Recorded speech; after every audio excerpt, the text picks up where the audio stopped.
우리 한국 사회가 이 갈등 사회라고 이렇게 보기도 하죠.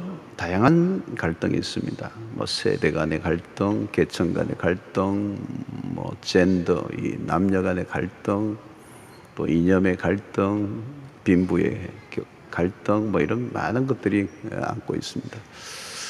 오늘은 특별히 세대 간의 갈등, 갈등으로 끝나지 않고 분열의 현상들이 일어나고 있죠.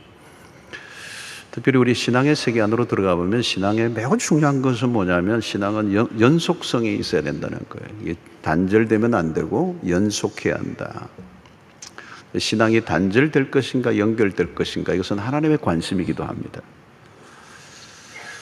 자, 우리는 지난번에도 이제 다른 시지만 다윗의 시를 보았습니다. 다윗의 인생은 파란만장했습니다. 특별히 인생의 말년은 굴곡지였습니다. 아들 압살롬에 의해서 왕권이 흔들렸습니다. 그런데 그가 진정으로 염려한 것은 아들의 반란이 아니었습니다. 더 그가 관심을 갖고 있는 것은 하나님으로부터 부림을 받을까 하는 것에 대한 염려였습니다. 오늘 9절에 보면 늙을 때 부리지 마시며 내 힘이 쇠약할 때 나를 떠나지 마소서. 왜 부림을 받을까 염려했을까요? 10절과 11절에 답이 나옵니다. 내 원수들이 내게 대하여 말하여 내 영혼을 엿보는 자들이 서로 껴 이르기를 하나님이 그를 부리셨은즉 따라 잡으라 건질 자가 없다 하오니. 원수들이 하나님이 너를 버렸다 이렇게 얘기를 했던 것이죠. 그 말이 다윗에게는 굉장히 비수처럼 꽂혔습니다. 하나님으로부터 버림받음, 이것은 다윗의 생애에 뭔가를 건드리는 것입니다. 다윗은 하나님으로부터 버림을 받는 것이 무엇인가를 그의 앞선 왕 사울을 통해서 알았습니다.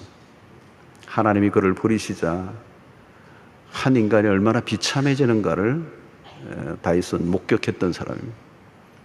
하나님으로부터 버림받음, 이게 가장 무서운 것이라는 사실을 다윗은 알았습니다.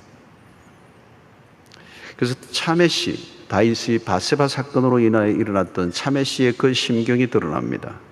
51장 11절에 나를 주 앞에서 쫓아내지 마시며 주의 성령을 내게서 거두지 마소서. 이것보다 무서운 게 없습니다. 다윗은 지금 매우 연약해져 있습니다. 상황이 어렵기도 했지만 무엇보다 그런 전혀 노년기에 이르러 있습니다. 특히 본 시는 다윗이 나이가 들어 지은 시입니다. 그리고 몸도 마음도 약해져 있는 시점. 여러분, 사람들의 말에 잘 흔들린다는 얘기는 내가 약해져 있다는 뜻입니다. 그저 다른 사람이 툭 던진 말에도 내 마음이 막 흔들린다는 것은 내가 약해져 있다는 것입니다. 늙는다는 것은 일면 아쉬운 부분이 많습니다. 나이가 들어갈 때 위기감이 찾아옵니다. 몸만 약해지는 것이 아니라 마음도 약해지는 것이죠. 이제 모든 것이 끝나는 것은 아닌가? 나는 더 이상 소용없는 존재가 되는 것은 아닌가? 나를 받아줄 곳이 없다는 생각에 자괴감에 빠지게 됩니다. 그리고 조그만 일에도 섭섭해지는 것이죠. 그게 노년의 시기에 마주하는 일상입니다. 전도서 기자는 노화를 휘화화한 대목이 전도서 12장 3절로 6절에 나오고 있습니다. 3절에 보면 이런 말이 있어요. 그런 날에는 집을 지키는 자들이 뜰 것이며, 손을 뜬다는 얘기입니다. 나이가 들면 손을 떨게 돼. 힘 있는 자들이 구부러질 것이며 다리와 허리가 다 구부러집니다. 등이 다 구부러지. 맷돌질 하는 자들이 적음으로 그칠 것이며, 이것은 뭐냐면 이가 다 빠진다는 얘기입니다. 창들로 내다보는 자가 어두워질 것이며 시력이 현저히 떨어진다는, 길거리 문들이 닫혀질 것이며 귀가 어두워진다는 얘기입니다. 맷돌 소리가 적어질 것이며 음식을 씹는 것이 힘들어진다는 것. 새의 소리로 말미암아 일어날 것이며 음악하는 여자들은 다 쇠하여질 것이며, 어떻게 표현하면 듣기 좋은 소리도 듣기 싫어지는 시대. 또한 그런 자들은 높은 곳을 두려워할 것이며 조금만 높은 곳에 가도 어지러웠어. 길에서는 놀랄 것이며 살구나무가 꽃이 필 것이며, 이것은 머리가 휘어진다는 얘기입니다. 메뚜기도 짐이 될 것이며, 메뚜기도 짐이 된다는 거예요. 걷기조차 힘들어지는 것. 정욕이 그치리니 감정이 다 죽어버리는 것입니다. 소욕도 없어져 버리는 것이죠. 이는 사람이 자기의 영원한 집으로 돌아가고 조문객들이 그리로 왕래하게 됨이니라. 은줄이 풀리고 금그릇이 깨지고 항아리가 샘 곁에서 깨지고 바퀴가 우물 위에서 깨지고, 이 골다공증의 현상을 그대로 표현하고 있습니다. 이 노화에 대한 구체적인 표현들, 인생의 모습이죠. 어떻게 보면 허무한 인간의 모습입니다. 젊은 날에는 그토록 붙잡으려고 했던 것들, 그것을 위해 얼마나 땀을 흘렸습니까? 그러나 모든 것은 다 지나가 버린다는 거예요.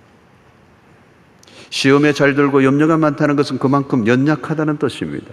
버림을 받을까 두려워하는 순간에 오늘 이 다윗의 기도는 색다릅니다. 이 기도 속에는 그의 소원이 담겨 있습니다. 18절에 보니까 하나님이여 내가 늙어 백발이 될 때에도 나를 버리지 마시며 내가 주의 힘을 후대에 전하고 주의 능력을 장래의 모든 사람에게 전하기까지 나를 버리지 마소서. 여기는 다윗의 꿈이 드러나고 있습니다. 다윗의 속마음이 비추어지고 있는 것입니다. 그는 지금 비록 나이가 들었고 상황은 험악해지지만 여전히 그는 꿈을 가지고 있어요. 여러분, 꿈이 참 중요합니다. 우리는 흔히 젊은 시절에 꿈이 필요한 것처럼 여기죠. 물론입니다. 그런데 노인들에게도 꿈이 필요해요. 어떤 분들은 의아해하는 분들이 있을지 모르겠습니다. 사도행전 2장 17절을 보면 하나님이 말씀하시기를 말세에 내가 내 영을 모든 육체에 부어주리니 너희의 자녀들은 예언할 것이요 너희 젊은이들은 환상을 보고 너희의 늙은이들은 뭐요? 꿈을 꾸리라 그랬어요. 성경은 꿈을 꾸게 하십니다. 노년기에 꿈이 필요해요. 어떤 꿈입니까? 헛된 꿈이 아니라는 겁니다. 젊은 날의 꿈은 개꿈이 많습니다. 젊은 시절에는 몽상을 많이 해요. 그러나 나이 들어서는 몽상을 할 수가 없습니다. 진정한 꿈을 가질 수 있는 때가 노년기입니다. 여러분, 꿈이 사라지면 인생은 끝입니다. 꿈을 잃지 않으면 청년입니다. 여러분, 멋진 노인이 누구일까요? 꿈을 가진 사람. 아름다운 꿈은 멋진 것입니다. 자, 부모 세대가 이 노인의 세대, 늙은이가 가지고 있는 꿈은 어떤 꿈일까요? 이 다윗의 꿈은 후대를 위한 것이었습니다. 주의 힘을 후대에 전하고 주의 능력을 장래의 모든 사람에게 전하기까지 나를 버리지 말아 주십시오. 다윗은 자신이 경험한 하나님을 전하고 싶어 합니다. 과거에 역사하신 하나님이 오늘도 그리고 내일도 역사하실 것이라는 사실을 믿기 때문에 그분은 여전히 동일하신 하나님, 그분의 그 힘과 주의 능력을 이제 침묵하지 않고 다음 세대에게 전하겠다는 것입니다. 오늘 우리는 우리가 받은 은혜를 다음 세대에게 나누어 줘야 할 사명과 책임이 있습니다. 여러분, 이전에 할머니, 할아버지들은 이야기꾼들이었습니다. 그들은 손주들을 눕혀서 하루 종일 그들에게 이야기를 들어줘. 이야기를 들으며 자라났습니다. 유명한 목사님인 유진 피터슨 목사님은 그의 영성의 상당한 부분은 어린 시절 할아버지가 들려줬던 이야기로부터 시작된다고 그랬어요. 오늘 20절에 보면 이런 얘기가 있어요. 우리에게 여러 가지 심한 고난을 보이신 주께서 우리를 다시 살리시며 땅 깊은 곳에서 다시 이끌어 올리시리이다. 다윗은 수많은 위기 속에서 건져주신 하나님을 이야기하고 있습니다. 그것은 젊은이들에게 격려가 되는 메시지예요. 치열하게 현실을 살아가는 청년들은 매일이 전쟁터입니다. 앞이 잘 보이지가 않아요. 그때 좀 더 크게 보는 눈을 길러주는 것입니다. 부모들은 자녀들에게 시련 속에서 역사하신 하나님을 말해줄 때 큰 격려를 받습니다. 청년들은 어떤 일에 실패하면 크게 낙심하기 쉬워요. 인생이 마치 끝난 것처럼. 그러나 노인이 보기에는 그것은 하나의 실패일 뿐인, 지나고 나면 불끈 아닌 것입니다. 그리고 다시 시작하면 되는 것입니다.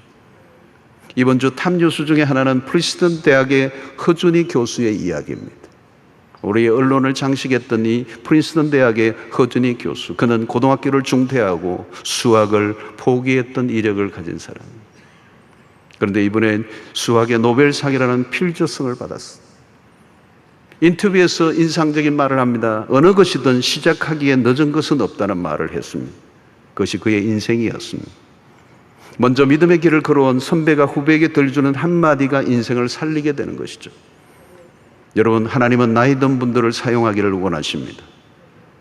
여러분, 나이가 들면 생각의 균형 감각이 좋아요. 살아오면서 만들어진 사고의 폭이 남다릅니다. 그리고 인생을 전체적으로 보는 눈을 가지게 되죠. 여러분, 시간을 통과하면서 배운 것은 무서운 것입니다. 이전에는 빠른 것이 다 좋아 보였어요. 그러나 아니에요. 무엇이든지 시간이 들여져야 한다는 것. 여러분, 무르익는다는 표현을 하잖아요. 때가 되어야만 이룰 수 있는 게 있습니다. 성경을 통하여 자주 눈에 띄는 표현 중에 하나가 때가 참회라고 하는 것입니다. 때가 차야 되는 거예요. 때가 차지 않으면 아무리 어떤 것도 이룰 수 없는 뭐가 있다는 거예요. 여러분, 이 때가 참회라는 말은 젊은 날에는 무슨 말인지 잘 모르는 단어입니다. 하나님의 작품들은 시간을 빚어 만들어 가십니다. 멋진 성도를 보면 제가 느끼는 건 뭐예요? 시간의 싸움이었어요. 시간이라는 겁니다. 하루아침에 만들어진 게 아니에요. 수많은 시행착오를 거치며 하나님의 손길을 경험한 것입니다. 여러분, 나이가 들었다고 손을 줍지 말아야 합니다. 모세는 80세에 사역을 시작했어요. 그런데 40년의 광야가 만들어낸 작품입니다. 갈렙은 85세도 여전히 가슴이 뛰었습니다. 믿음의 사람은 영원한 청년입니다. 신약의 요한은 아마 90세 정도까지 사역을 했습니다. 핍박 가운데 있으면서도 밤모섬에서 요한계시록을 기록했어요. 모세나 갈렙 혹은 요한이 나이가 들 때까지 무엇을 이뤘다는 말을 하는 게 아닙니다. 세월을 통하여 연걸어진다는 것이 무엇인가를 우리에게 알려주고 있는 것입니다. 승급하면 안 됩니다. 아직 때가 안 된 열매를 우리는 설익었다 얘기합니다. 그래서 먹을 수가 없어요. 기다려야 하는 것입니다. 하나님의 안에서 무르익어가는 것은 다릅니다. 여러분, 은혜를 받으면서 나이가 든 분은 달라요. 일평생 하나님의 말씀과 함께 해오며 살아오신 분은 달라요. 영적으로 성숙을 계속해 온 분이 보는 눈은 다른 것입니다. 사물을 바라보며 평가하는 눈이 다릅니다. 가치를 보는 눈이 열려 있습니다. 본질과 비본질을 보는 눈이 열려 있습니다. 쓸데없는 일에 열을 내지 않습니다. 분별력이 있습니다. 철이 아직 들지 않은 사람에게는 연로한 아버지의 한마디가 필요한 것이죠. 실패를 줄이는 것입니다. 그러므로 우리는 아이들이 진학을 위해 학원에만 다니는 것보다 할아버지의 기속말로 들려주는 이야기가 훨씬 더 강력한 메시지가 될 수가 있습니다. 그런 것이 요즘은 아쉬운 세상을 우리는 살고 있습니다. 다윗은 일평생 동안 수많은 하나님의 역사를 경험했습니다. 주의 힘을 후대에, 주의 능력을 장래의 모든 사람에게, 여기에 주의 힘과 주의 능을 강조하고 있습니다. 간단히 이야기하면 다윗의 생애 속에 역사하셨던 하나님, 그분은 과거와 현재와 미래의 시간을 통제하시는 하나님, 하나님의 시간을 넘어 역사하시는 하나님이시죠. 그분은 과거형의 하나님이 아니고 추억 속의 하나님이 아니고 현재의 진행형으로 계속 후대까지 역사하실 하나님이라는 사실을 그는 알려주고 싶어하는 것입니다. 하나님이 나와 역사하셨던 것처럼 너희들에게도 동일하게 역사하신다고 말해줘야 한다는 것입니다. 오늘 19절에 보면 하나님이여 주의 의가 또한 지극히 높으시니이다. 하나님이여 주께서 큰 일을 행하셨사오니 누가 주와 같으리까 그랬어요. 여러분, 다윗에게는 소위 간증거리가 수두룩해요. 말해주고 싶은 게 한두 가지가 아니에요. 그의 생애 속에 구체적으로 역사하셨던 하나님에 대한 경험을 다윗은 가지고 있습니다. 어떤 집에 신방을 가보면 고가의 그림 액자를 쫙 그려놓은 게 있어요. 유명한 그림들, 화가가 그린 그림들을 다 그려. 멋있어. 어떤 집에 가니까 양주병을 또 쫙 진열해 놓은 집도 있어. 50년 산, 100년 산을 자랑하는 멋있는 거죠. 어떤 집은 또 보니까 화초로 온 거실이 뒤덮여 있어요. 너무 아름다운 이 난초와 이런 거를 동양난들, 이 한 줄기가 200만 원짜리입니다. 그러시더라고요. 또 어떤 집은 훈장이나 트로피를 전시해 놓은 집도 있어요. 무엇을 진열해 놓는가를 보면 그 집에 추구하는 것이 보입니다. 여러분, 최고의 진열은 무엇일까요? 어떤 것보다 최고의 액자는 하나님이 우리 가정에 함께 하신 간증거리여야 돼요. 가족 모두가 추억할 수 있는 하나님과 관련된 이야기보다 더 좋은 것은 없을 것입니다. 가족 대대로 전수되어 온 하나님의 이야기가 있어야 돼요. 조상 대대로 하나님을 섬겨온 이야기들, 부모의 신앙적 유산들이 있다면 얼마나 좋겠습니까? 코로나 팬데믹 기간 동안에 한국교회 전체 대부분의 교회들이 했던 것 가운데 하나가 성경을 필사하는 것이었습니다. 우리 교회도 전시한 적이 있는데 많은 어르신들이 정성을 다해서 창세기부터 요한계시록 한 권을 다 기록하고 책으로 이렇게 편집을 했는데 그것을 자녀들에게 넘겨준다는 거예요. 얼마나 아름다운 것입니다. 사랑하는 성도 여러분, 우리는 무엇보다도 내가 받은 은혜를 사장시켜서는 안 됩니다. 나만 기억해서는 안 돼요. 기억력이 좋을 때 계속 전해줘야 합니다. 기억은 생생할 때 전해야 합니다. 다윗은 자신이 경험했던 하나님을 다른 사람, 후대에게 알리기를 원했습니다. 여기서 후대에 알린다는 말은 신앙의 대물림을 말하는 것입니다. 그는 영적 개성에 대한 열망을 가지고 있었습니다. 분명한 것은 내가 경험한 것에 대해서 입을 다물고 있어서는 안 된다는 것입니다. 하나님으로부터 받은 것들에 대해 침묵하지 말라는 겁니다. 하나님이 어떤 분이신가를 표현하라는 것입니다. 다윗의 꿈, 그것은 주의 힘을 후대에 전하고 주의 능력을 장래의 모든 사람에게 전하기까지 나를 버리지 말아 주십시오. 그의 초점은 다음 세대고 믿음의 전성이었습니다. 그의 간절한 소망, 특히 자신의 아들이 반역을 하고 있는 상황 속에서도 절실한 기도였습니다.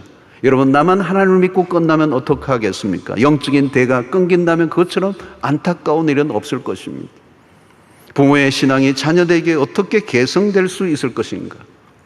내가 열심히 신앙생활하는 것도 중요하지만 나의 신앙이 자녀들에게 바톤 터치가 되어지고 이어져야 된다. 지금 우리에게 영적 대물림 개성이 일어나고 있는가? 이것을 우리는 물어보아야 합니다. 그리고 나의 신앙생활이 우리의 자녀들에게 어떻게 전성되고 들려주어야 되는가 하는 거죠. 오래전의 일입니다. 새벽기도에 제가 나가려고 하다가 아들 방문이 이렇게 비춰서 보니까 불이 켜져 있어요. 이 방문을 열었더니 새벽 시간이니까 방문을 열었는데 불을 켜고 있는데 열심히 공부를 하는 게 아니고 게임을 하고 있었습니다. 열심히 새벽기도를 다니는 아빠와 열심히 게임을 하는 아들이 마주쳤습니다. 이 어색한 조우, 둘의 공통점이 하나 있어요. 새벽이라는 사실이에요. 한 사람은 열심히 기도하러 가고 한 사람은 열심히 게임을 했습니다. 중요한 것은 아버지가 아들에게 새벽에 기도하러 가는 모습을 보여주는 일이에요. 오랜 세월이 흘렀습니다. 어느 날 새벽, 그날 아침에 아들은 게임을 하지 않고 소파에 앉아 있었습니다. 그 새벽에 하나님이 그를 직접 만나 주셨어요.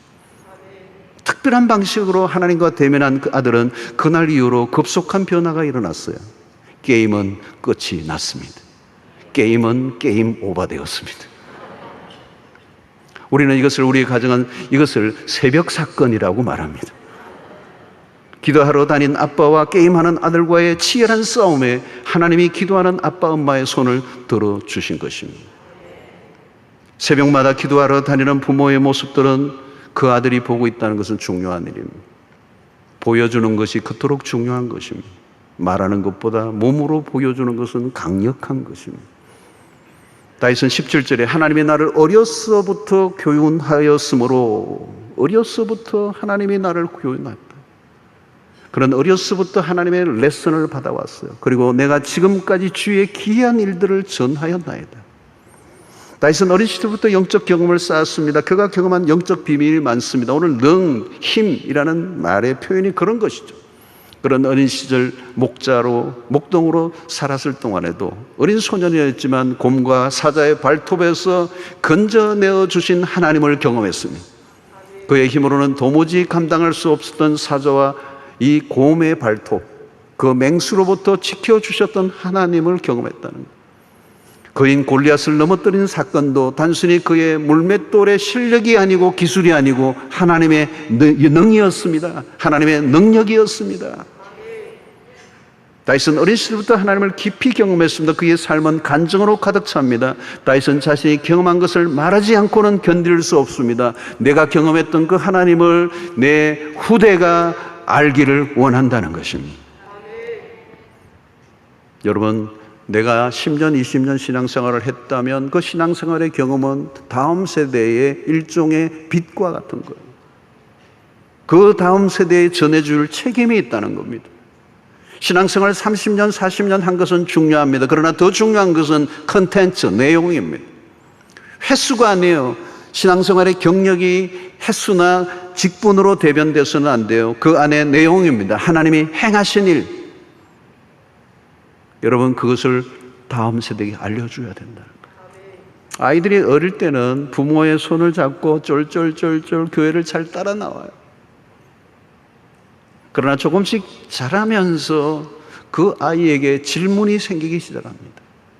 왜 내가 교회를 다니냐는 거예요. 부모가 다닌다면 나도 다녀야 되는가라고 하는 질문을 하기 시작하는 거예요. 어린 때는 질문이 없어요. 그러나 조금씩 자의식이 생기고 자의지가 발달하면서 스스로에게 질문을 하는 것이죠. 내가 교회를 왜 다니는가? 계속 교회를 다녀야 하는가? 이 고민의 시기가 찾아와요. 교회를 잘 따라다니던 아이에게 어느 날 고민과 갈등이 찾아온단 말이죠. 여러분, 이것은 필요한 시간입니다. 반드시 필요한 시간이에요. 부모의 신앙이 아니라 자기의 신앙으로 전환되는 그 전환점에 매우 중요한 질문을 던지는 거죠. 나는 과연 왜 교회를 다니는가? 나는 교회를 다닐 만한 가치가 있는가? 내가 무엇 때문에 교회를 다니는가? 이러면 이 고민과 갈등을 거쳐야 비로소 제대로 된 신앙의 길을 걸을 수가 있어요. 그때가 중요한 것입니다. 이때 이 고민과 질문이 생길 때 그 질문과 고민의 일차적인 답은 부모를 통해서 얻을 수 있어야 돼요. 자녀들은 부모의 신앙생활을 바라보면서 어떤 결정을 하게 되는 것입니다. 여기에서 부모의 신앙은 매우 중요합니다. 그냥 말로만 하는 신앙인지 아니면 진짜 우리 부모가 예수를 믿는 것인지 자녀들은 너무도 잘 알아요. 부모 역시 고민이 있었고 숱한 갈등기를 거치며 믿음의 생활을 해온 사람이라면 그 역시 답을 줄 수가 있겠죠. 그러나 그냥 설렁설렁 다닌 분이라면 답을 해줄 수가 없어요. 자녀들이 부모를 바라볼 때 왜 주일날 저렇게 교회를 열심히 다니시는가? 왜 주일날 가게 문을 닫으면서까지도 교회를 다니고 있는지 질문을 할 때 그 질문의 답이 부모여야 하는 것입니다. 우리 부모를 보니까 예수를 진짜 하나님이 계신 것 같아. 우리 부모님을 보니까 예수는 안 계신 것 같아. 여러분, 자녀들이 부모를 통해 신앙적 감동을 받을 수 없다는 문제는 심각해지는 것입니다. 신앙의 실체를 확인하고 싶을 때 가장 가까운 사람이 영향을 줄 수밖에 없는 것입니다. 여러분, 사사기의 비극이 무엇입니까? 한 세대가 무너지기 시작하면 그 다음 세대는 걷잡을 수가 없어요. 사사기 2장 7절로 10절에 보니까 백성이 여호수아가 사는 날 동안과 여호수아 뒤에 생존한 장로들 곧 여호와께서 이스라엘을 위하여 행하신 모든 큰 일을 본 자들이 사는 날 동안에 여호와를 섬겼더라. 여호와의 종 눈의 아들 여호수아가 110세의 죽음에 무리가 그의 기업의 경내에 에브라임 산지 가하스 산 북쪽 딥낫 헤레스의 장사였고 그 세대의 사람도 다 그 조상들에게로 돌아갔고 그 후에 일어난 다른 세대는 여호와를 알지 못하며 여호와께서 이스라엘을 위하여 행하신 일도 알지 못하더라. 여러분, 여호수아가 사는 날 그리고 함께했던 장로들이 살아있는 그 여호와께서 행하신 큰 일을 본 자들이 사는 날 동안에는 여호와를 섬겼어요. 그러나 한 세대가 지나자 하나님을 알지 못하는 다른 세대가 일어났어요. 여러분, 여기서 어디에서 문제가 생겼습니까? 여호수아는 이미 여호수아 마지막 장 설교에서 짐작하고 있어요. 그의 설교를 들어도 보면 그런 죽음의 목전의 상황에서 백성들의 마음이 서서히 하나님으로부터 이미 떠나고 있다는 사실을 알고 있었어요. 여러분, 어디에서 문제가 생긴 것입니까? 이스라엘 백성들이 하나님을 섬기지 않은 것은 아니에요. 그런데 하나님도 섬기고 우상도 섬기고 있었던 것입니다. 여호수아는 그때 마지막 명설교에서 그러죠. 너희들이 강 저편에 있는 신을 섬기든지 이 편에 있는 신을 섬기든지 무슨 신을 섬기든지 선택하라고. 그러나 나와 내 집은 오직 여호와만을 섬기겠다고. 여기 여호와만을 섬기는 신앙이 중요한 거죠. 앞선 세대가 하나님도 섬기고 우상도 섬기기 시작하자 모든 이 이스라엘의 신앙의 체계는 허물어지기 시작하고 하나님을 알지 못하는 세대가 등장하기 시작한 것입니다. 성경은 앞선 세대의 책임을 묻습니다. 하나님을 모르는 세대가 출현하기 이전에 앞선 세대의 신앙의 상태가 매우 중요합니다. 신앙의 세대가 이어지지 않는 앞선 세대의 느슨한 신앙의 사이로 하나님을 알지 못하는 세대가 일어난 것입니다. 여러분, 신앙을 계승하는 데 실패하는 가장 큰 요인은 무엇일까요? 자녀들에게 하라고 가르치는 것을 부모 자신이 하지 않는 것입니다. 말한 대로 살지 않는 모습에 실망을 하는 것입니다. 아무리 말을 해도 안 들어요. 자녀들은 우리의 말을 듣지 않는 이유가 뭘까요? 우리가 자녀에게 하라고 하는 대로 내가 그렇게 살고 있지 않기 때문이에요. 사실은 부모의 불순종입니다. 부모 세대가 하나님의 말씀 앞에 철저히 순종하는 것보다 중요한 것은 없습니다. 종교화된 신앙은 죽은 신앙이요, 말만 있지 신앙의 실체는 볼 수 없습니다. 그런 신앙은 영향을 줄 수가 없습니다. 그러므로 우리는 자녀들이 말을 듣지 않을 때 우리는 우리 자신을 돌아보아야 합니다. 주일날 교회를 다니는 것만으로는 자녀들의 신앙에 영향을 줄 수가 없습니다. 성경책이 집안에 곳곳에 널려 있는 것만으로 되지 않아요. 기독교적인 용어를 사용한다고 해서 기독교인이라고 볼 수도 없어요. 오늘 험한 세상에서 예수를 믿고 산다는 게 어떤 것인지, 어떤 어려움이 와도 신앙의 지조를 지켜내는 포기하지 않는 모습을 보여야 하는 것입니다. 그래서 하나님만을 섬기는 것이 무엇인지를 몸으로 보여줘야 됩니다. 자녀들의 입에서 우리 부모님은 돈보다 하나님을 더 사랑하시는 분이야. 자녀들의 입에서 그게 나와야 돼요. 우리 부모님은 세상의 어떤 것보다도 하나님을 무수하는 분이에요. 과연 부모가 돈보다 신앙을 물려주려고 하는가? 자녀들은 알고 있습니다. 부모들이 재물과 하나님을 겸하여 섬기는지, 돈만을 섬기는지, 하나님만을 섬기는 분인지를 자녀들은 알고 있어요. 부모의 입에서 하나님 이야기가 더 많이 나오는지, 돈 이야기가 더 많이 나오는지는 숨길 수 없는 것입니다. 신앙교육이 힘든 이유가 거기에 있습니다. 자녀들은 보고 있다는 거예요. 한마디 내통 내뱉은 말이 아이들에게 심각한 영향을 줄 수 있다는 것입니다. 다윗은 주께서 행하신 큰일을 보고 경험했습니다. 그것을 후대에 전하고 싶었습니다. 우리도 마찬가지입니다. 단순히 교회를 다녔던 얘기, 교회의 약점이나 목사의 흉을 보는 것만으로 우리의 신앙을 떼어서는 안 됩니다. 문제 많은 신자들을 비난하는 것으로 내 신앙을 대신할 수는 없습니다. 오늘 우리의 신앙의 약점은 무엇입니까? 우리는 서로 지적하는 것을 잘합니다. 그런데 그것을 내가 실제로 구체적으로 살아내지는 못한다는 사실. 자녀들에게 보여줄 것은 무엇인가? 아빠, 엄마가 얼마나 교회를 열심히 다녔는가를 말하는 게 아니에요. 교회를 왜 다녔는가에 대한 설명이 분명해야 하는 것입니다.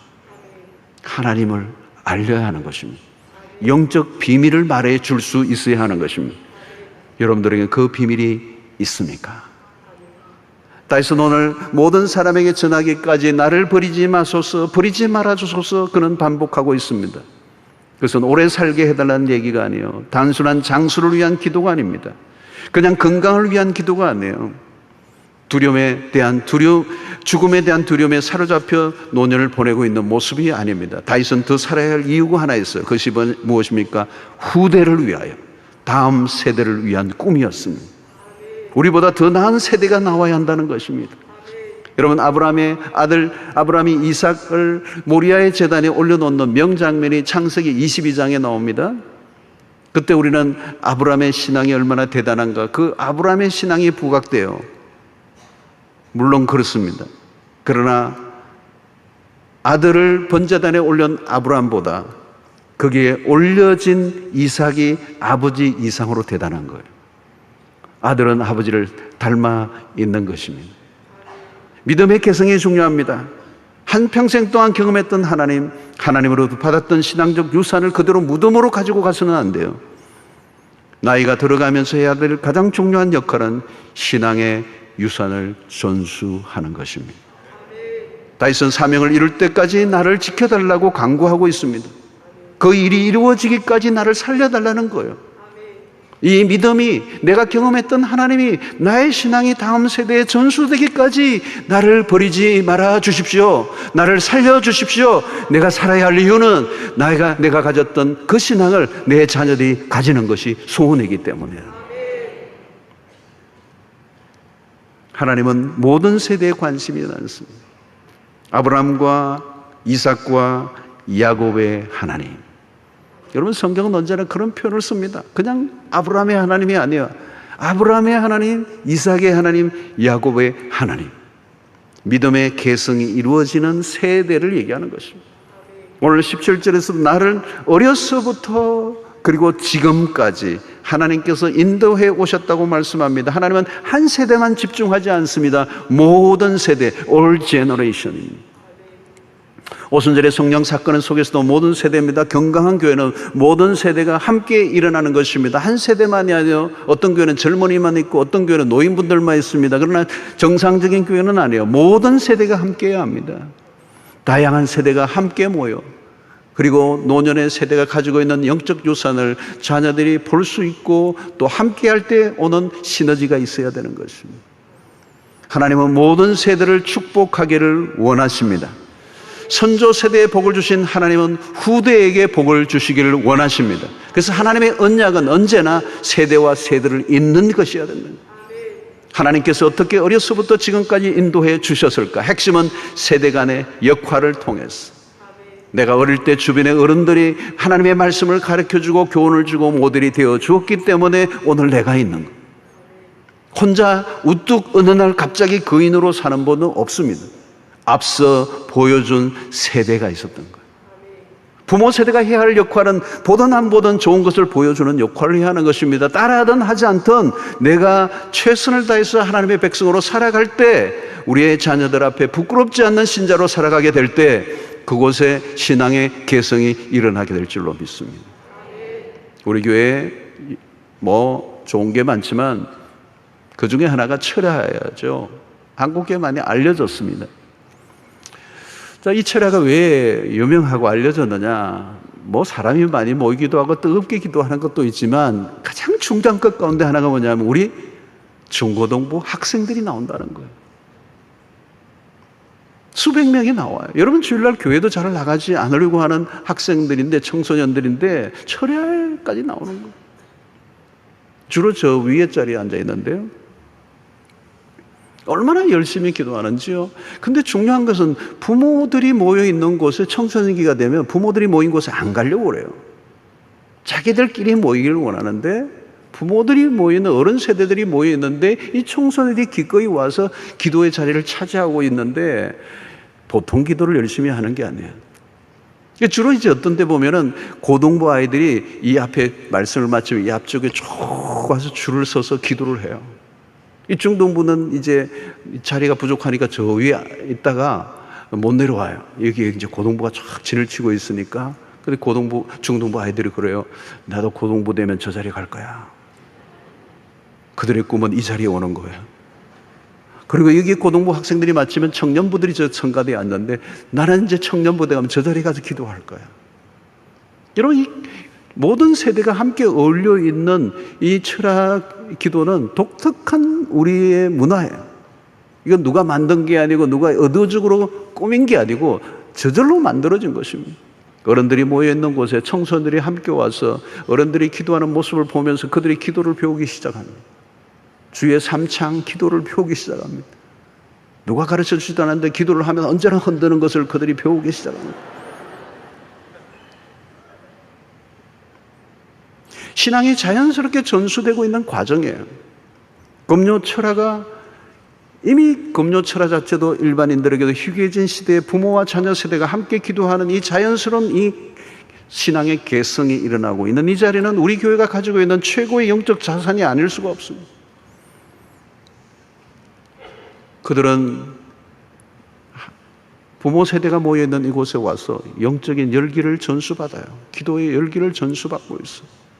아마 그들이 언젠가는 우리의 모든 기성세대가 될 때 또 다른 세대를 책임지는 그런 세대로 우뚝 세워지게 될 줄로 믿습니다. 여러분, 우리가 우리의 신앙을 열심히 하는 것만으로 끝나서는 안 돼요. 나의 감정으로 끝나서는 안 돼요. 내가 만난 하나님을 우리의 다음 세대들이 만날 수 있어야 하는 것입니다. 내가 경험했던 은혜보다 더 큰 은혜를 체험할 수 있어야 돼요. 우리가 경험했던 부흥보다 더 큰 부흥을 우리의 다음 세대가 경험할 수 있는 것이 우리의 꿈이 되어야 될 줄로 믿습니다. 핵심은 계승입니다. 다윗의 노년의 꿈은 바로 이 꿈이에요. 신앙의 계승의 꿈입니다. 신앙의 대가 이어지는 것. 하나님이 한 세대만 축복하신 것이 아니라 그 다음 세대, 그 다음 세대를 축복하시는 역사가 일어나는 것. 여러분, 오늘 우리에게 허락하신 우리의 사명이 바로 그것입니다. 다윗의 꿈, 그 꿈이 우리의 꿈이 될 수 있게 되기를 축원합니다. 여러분, 우리는 자녀들이 우리를 따라와도 괜찮을 만한 믿음을 갖추어야 합니다. 우리의 믿음 생활이 다음 세대에 꽃을 피우고 열매를 맺어가야 합니다. 우리가 잘하는 것만으로 끝나서는 안 돼요. 자녀들 세대들 가운데 믿음의 계승이 이루어지는 것이 오늘 여러분들의 꿈이요 사명이 될 수 있기를 바랍니다. 포기할 수 없는 꿈. 그동안 우리는 믿음 생활을 잘 해왔습니다. 1세대 우리의 믿음의 열심은 대단했습니다.